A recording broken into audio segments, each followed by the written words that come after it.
खबरों में बढ़ेंगे आगे, जहां छत्तीसगढ़ विधानसभा में आज मंत्री और विधायकों को स्टाफ की ट्रेनिंग दी गई है। कार्यक्रम का प्रारंभ स्पीकर डॉक्टर रमन सिंह ने किया। नेता प्रतिपक्ष डॉक्टर चरणदास महंत और संसदीय कार्य मंत्री केदार कश्यप भी मौजूद रहे। प्रशिक्षण के दौरान स्पीकर डॉक्टर रमन सिंह ने संबोधित किया। उन्होंने कहा कि प्रशिक्षण सतत प्रक्रिया है। पहले मंत्रियों का प्रशिक्षण हुआ, दूसरे चरण में सभी विधायकों को प्रशिक्षण हुआ, तीसरे चरण में पीएपीएस का प्रशिक्षण हो रहा है और प्रशिक्षण से हम बहुत कुछ सीखते हैं, इसीलिए यह बहुत जरूरी है। डॉक्टर रमन सिंह ने आगे कहा कि मंच के पीछे आपको सारी भूमिका निभानी पड़ती है। आपका परफॉर्मेंस अच्छा होगा तो मंत्री विधायक सफल होंगे। उन्होंने आगे कहा कि 11 साल बाद ऐसा प्रशिक्षण हो रहा है। नेता प्रतिपक्ष चरणदास महंत ने भी अपनी बात रखी और उन्होंने अपना अनुभव साझा किया।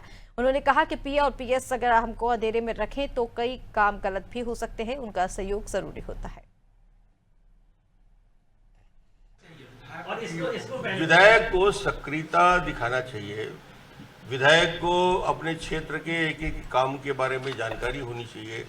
विधायक को सजग होना चाहिए कि उसके विधायक की प्रायोरिटी क्या है। 300 गांव यदि उसके हैं तो सिर्फ वो 40-50 गांव जाके न रह जाए साल 2 साल 3 साल में।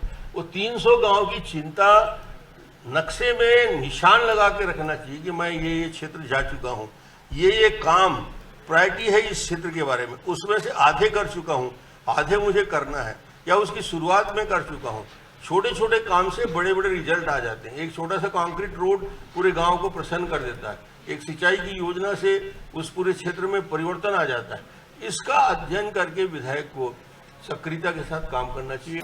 देखिए, मैं तो मानता हूँ कि यदि हमारा पीए और पीएस हमको अंधेरे में रखे तो हमसे कई काम भी गलत हो सकते हैं और उनके हार और जीत में भले 10% और 5% का सहयोग हो, उनका सहयोग जरूरी होता है।